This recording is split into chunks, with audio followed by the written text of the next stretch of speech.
Hello बच्चा लोग, क्या हाल चाल। बढ़िया। देखिए, ये आपका नीट 2022 का जो हम एनसीईआरटी एग्जाम्पलर यूज कर रहे थे एमसीक्यू, वो आज हम आप पहुंच चुके हैं। Photosynthesis in higher plant. Higher plant पे फोटोसिंथेसिस कैसे होता है, इस पे आपका 13-14 एमसीक्यू है। इसे हम इजी वे में समझेंगे। ठीक, चलिए स्टार्ट करते हैं आपका बिना समय को गंवाए। ठीक, पहला क्वेश्चन आपके सामने है 63-64 करोड़ रुपए का। ठीक है, लीजिए।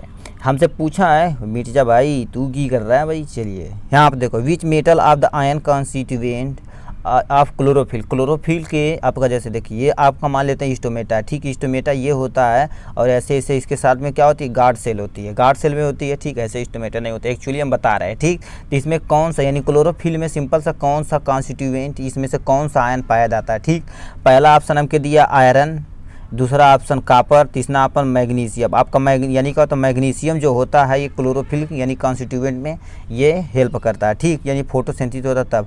और यानी डी वाला ऑप्शन दिया जिंक, तो ये वाला ऑप्शन मतलब ये आपका पहले का सी ऑप्शन सही है। ठीक, समझ में आए कि नहीं। चलिए हम चलते हैं आप सेकेंड नंबर के क्वेश्चन पे। ठीक, सेकेंड नंबर हमसे क्वेश्चन क्या पूछ दिया है। ठीक, सेकंड नंबर क्वेश्चन पूछा है। अब भाई आ जा, तू क्यों नहीं आ रहा। हाँ ठीक, चलिए ये यानी सेकंड नंबर क्वेश्चन को हमसे पूछ दिया है, which pigment aid to direct convert into light energy to of the chemical energy. ऐसे कौन सा इसमें चीज़ है, यानी डायरेक्ट कौन सा पिगमेंट है जो क्या करता है, लाइट एनर्जी को मतलब सनलाइट से जो एनर्जी आती है उससे केमिकल एनर्जी में कन्वर्ट कर देता है। तो हम जब फोटोसिंथेसिस पढ़ रहे हैं तो ऐसे लीप बना देंगे। ठीक, तो ये आपका सन है, थोड़ा सा सन लगे यार। ठीक है, सन है। ठीक, तो यहाँ से जो एनर्जी आती है उसे केमिकल एनर्जी में कौन करता है, क्लोरोफिल ए या क्लोरोफिल बी या जैंथोफिल या आपका कैरोटेनॉइड। अब इसमें देखा जाए तो ये आपका सेकंड में आपका ये क्लोरोफिल जो होता है इसमें लाइट एनर्जी को किसमें, केमिकल एनर्जी में कन्वर्ट कर देता है। ठीक, ये था सेकंड नंबर क्वेश्चन। चलते हैं थर्ड नंबर क्वेश्चन पे। ठीक, थर्ड नंबर क्वेश्चन पे क्या पूछ दिया हमें। ठीक, थर्ड नंबर क्वेश्चन हमसे पूछ दिया है। ठीक, थर्ड नंबर क्या पूछा, which range of wavelength in of the nanometer called as the photosynthetic active यानी रेडिएशन PAR यानी फोटोसिंथेटिक एक्टिव रेडिएशन कितने पे होता है, किस पे होता है उसे बताना। पहला ऑप्शन 100 से 390, ये तो होता ही नहीं है।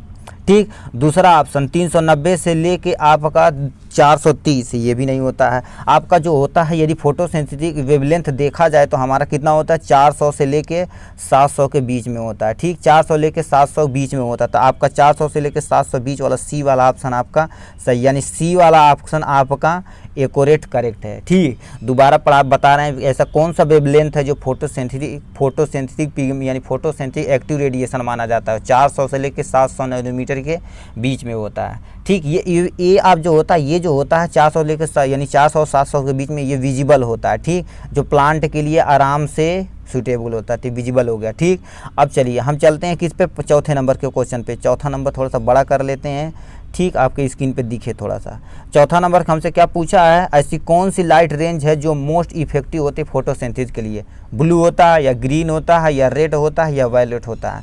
ठीक, चलिए आपको बताते हैं, ये जो रेड कलर का यानी होता है जो क्या होता है फोटोसिंथेसिस के लिए मोस्ट सूटेबल होता है।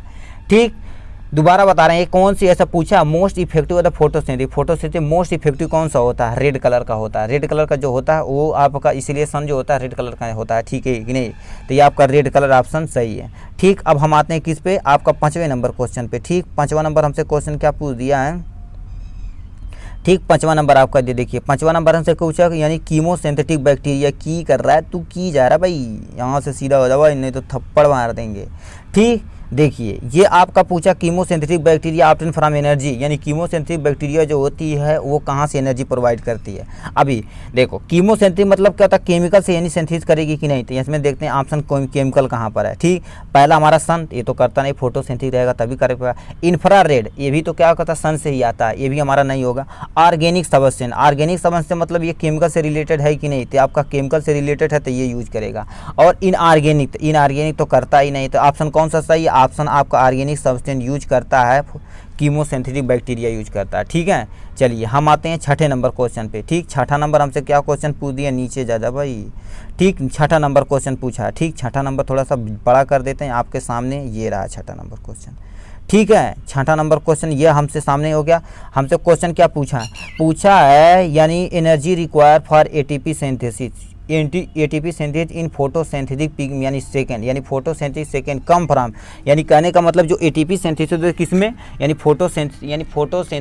फोटोसिंथेसिस सेकेंड में आपका यानी ये होता कि कौन सा, यानी प्रोटॉन ग्रेडियंट होता है या इलेक्ट्रॉन ग्रेडियंट होता है या रिडक्शन ऑफ ग्लूकोज होता है या ऑक्सीडेशन ऑफ ग्लूकोज होता है। अब या फोटोसिंथेटिक सेकेंड यदि पढ़े होंगे, देखिए फोटोसिंथेटिक यानी आप सेकेंड यदि पढ़े होंगे तो प्रोटॉन ग्रेडियंट उसे कौन एनर्जी देता है, प्रोटॉन ग्रेडियंट देता है, तो आपका प्रोटॉन ग्रेडियंट आपका ऑप्शन सही है। ठीक, चलिए हम 8वें नंबर पे 7वें नंबर को क्वेश्चन पे आते हैं। 7वां नंबर हमसे क्या पूछ दिया है, 7वां नंबर आजा बेटा यहाँ, ठीक है। चलिए 7वां नंबर हमसे को क्या क्वेश्चन है, ड्यूरिंग द लाइट रिएक्शन, जब लाइट रिएक्शन होती है इन फोटोसिंथेटिक पीरियड में, फोटोसिंथेटिक जब यानी doing light reaction in photosynthesis following form कौन करता है, एटीपी प्लस शुगर, यानी जब हमारा लाइट रिएक्शन होती है फोटोसिंथेसिस में तो क्या फॉर्म होता है, यानी शुगर यानी एटीपी या शुगर या हाइड्रोजन ऑक्सीजन या शुगर या आपका एटीपी हाइड्रोजन तथा डोनर, यानी हाइड्रोजन डोनर होता है या ऑक्सीजन होता है, या एटीपी हाइड्रोजन या डोनर होता है। इसमें देखा जाए तो आपका एटीपी हाइड्रोजन डोनर अब प्लस O2 होता है। ठीक, तो ये था आपका 7वां नंबर क्वेश्चन। चलिए हम 8वें नंबर पे क्वेश्चन पे चलते हैं। 8वां नंबर क्वेश्चन थोड़ा सा बड़ा कर देते हैं आपके सामने, ठीक है।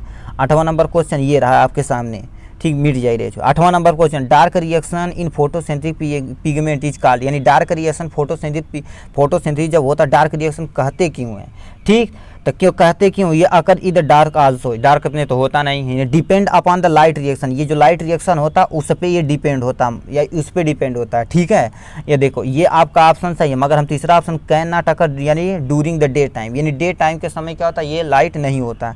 तो देखिए ये भी हमारा रॉन्ग है, ठीक, यानी अब देखो यानी occur more of the rapidly at यानी नाइट होता है, तो ठीक ये वाला ऑप्शन आपका सही है। ये किस पे डिपेंड होता है, लाइट रिएक्शन पे, लाइट रिएक्शन से जो एनर्जी बनती है उस पे ये डिपेंड रहता है डार्क रिएक्शन, तो ठीक है ये 8वां का आपका डी नंबर सही है। ठीक, चलिए हम आते हैं 9वें नंबर क्वेश्चन पे। 9वां नंबर हमसे क्वेश्चन क्या पूछा, पीईपी का फुल फॉर्म क्या होता है, फास्फो इनॉल पायरुवेट होता है। यहाँ से लिख देते हैं आपका फास्फो इनॉल, आप इनॉल है, ठीक है, और हमारा यहाँ से पायरुवेट होता है। ठीक, आप इससे आइडिया है कि नहीं कुछ, यानी पीपी जो primary carbon dioxide receptor in किसमें होता है, C4 प्लांट में या C3 प्लांट में या C2 प्लांट में या both C4 and C3 plant में। ठीक, तो आप देखिए यानी जो पीएफ होता है पीएफ C4 प्लांट के लिए प्राइमरी कार्बन डाइऑक्साइड का माना जाता है। ठीक, तो ये था आपका कौन सा क्वेश्चन, 9वां क्वेश्चन। चलिए हम आते हैं 10वें नंबर क्वेश्चन पे। Splitting of the water essential, यानी आप देखो वाटर का तोड़ना यानी एसोसिएटेड विद फोटोसिंथेसिस फर्स्ट, या आपका ल्यूमन ऑफ थाइलेक्वाइड की ल्यूमन में होता है, या आपका बोथ फोटोसिंथेसिस फर्स्ट और सेकेंड इसमें होता है, या आपका inner surface of the thylakoid पे होता है। ठीक, तो आपको बता देते हैं, देखिए यदि आप यानी पढ़े होंगे कौन सा क्लोरोप्लास्ट यानी प्लास्टिड पढ़े होंगे तो उसमें क्या होता है ऐसे था कि नहीं ग्रेना, यानी जब बहुत सारा थाइलेक्वाइड इकट्ठा हो रहा तो हम ग्रेना बोल रहे थे, तो किस में हो रहा था, जाहिर सी बात आपका inner surface of the thylakoid के मेम्ब्रेन पे होता। तो ये आपका 10वीं का आपका सबसे लास्ट एंड डी वाला पोर्शन सही है। ठीक, चलिए हम आते हैं किस पे, 11 नंबर के क्वेश्चन पे। ठीक, थोड़ा सा 11 नंबर थोड़ा सा टफ है, मगर हम टफ को एकदम से सप बनाएंगे और इजी वे में समझना चाहेंगे। ठीक, चलिए यहाँ से हमें देखिए क्या पूछा है, correct sequence of the flow of the electron light reaction में हमारा फ्लो कैसे होता है। देखिए आप ऐसे पढ़े होंगे कि नहीं, जिसे हम जेड मॉडल कहते हैं, जेड स्कीम भी बोलते हैं। ठीक, इसमें क्या होता है, देखिए हमारा फोटोसिंथेसिस पिगमेंट होता है, प्लास्टोक्यूनिन होता है, साइटोक्रोम होता है, यानी फर्स्ट फोटोसिंथेसिस सेकेंड आता है, फिर हमारा प्रोडक्सिन आता है। तो ये वाला ऑप्शन आपका सत्य है। ठीक, मगर हम पढ़ लेते हैं ठप्पू, यानी फोटोसिंथेसिस पे ये पहले गलत हो गया, फोटोसिंथेसिस पे ये भी गलत हो गया, फोटोसिंथेसिस पहले ही नहीं होता, पहले यानी फोटोसिंथेसिस यानी सेकेंड ही होता लाइट रिएक्शन में ना, यानी इलेक्ट्रॉन का फ्लो कहाँ से होता है, यानी फोटोसिंथेसिस सेकेंड से होता है। तो आपका ये वाला ऑप्शन यानी 11 नंबर का आपका देखा जाए तो ये वाला ऑप्शन आपका सत्य है। ठीक, 150% सत्य है। 13 नंबर पे आते हैं। 13 नंबर थोड़ा सा बड़ा बोल कर देते हैं, ठीक है, क्योंकि हमें बड़ा में अच्छा लगता है।